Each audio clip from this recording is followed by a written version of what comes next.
Welcome to the Weekly World Climate Change News. I'm Alexandra, and today I will speak about the following. Climate change threatens global crops.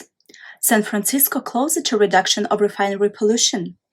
Control land degradation to fight climate crisis. World's most famous tea goes organic. Melting glacier instills fear in Himalayan community. New European climate change adaptation strategy. Rich countries should help the poor to fight climate change. So shall we begin? Climate change threatens global crops. A recent study published in Nature Communications finds that more severe droughts will occur by 2050 worldwide as a result of climate change. Countries that depend on large imports of food and crops from the drought-prone areas will be at a higher risk of agricultural vulnerability.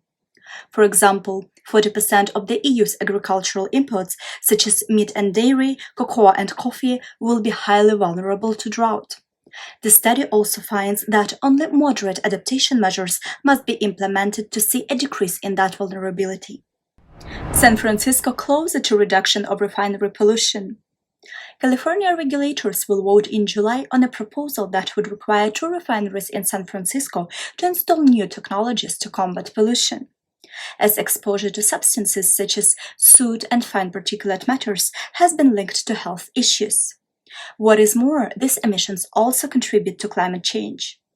If the proposed plan was to be enacted, refineries would need to cut annual emissions to 1/100th of a grain per dry standard cubic foot by 2026 in order to align with the new standards. Control land degradation to fight climate crisis.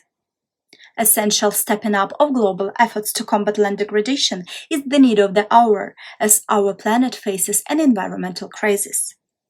Fighting desertification and land degradation is the only way to safeguard food and water security, reduce greenhouse gas emissions, and ward against future threats to health and the environment. The degradation of agricultural land is not only threatening livelihoods, but is also driving extinction and is intensifying climate change. World's most famous tea goes organic.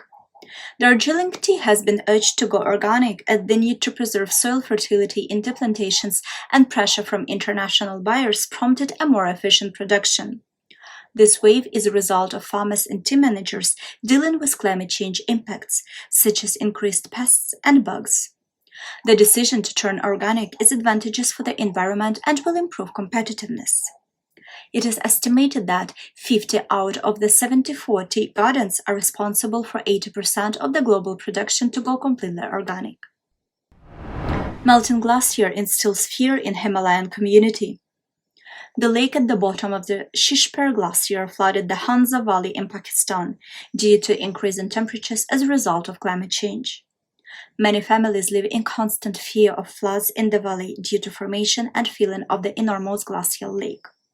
Inhabitants fear that increased melting could lead to a glacial lake outburst flood, which could cause damage to infrastructure and homes, as well as to claim several lives. New European Climate Change Adaptation Strategy.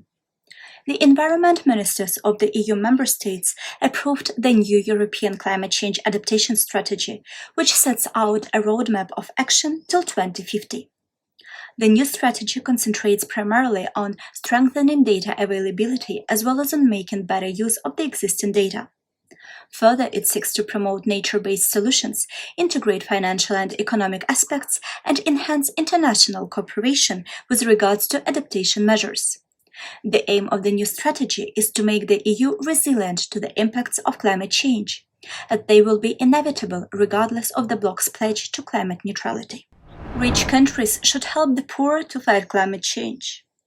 The G7 meeting could mark a milestone in tackling the climate crisis, since for the first time the topic of climate justice was addressed. Focusing on climate justice is an important step grounded in the truism that climate change is overwhelmingly caused by the rich, but it disproportionately punishes the poor. For this reason, rich countries should fulfill their Paris Agreement's pledge to provide $100 billion a year to help developing countries quit fossil fuels and protect against climate impacts. This is the last opportunity to defeat the climate emergency. This was Alexandra for the Weekly World Climate Change News. Like, comment, subscribe, and see you here next week.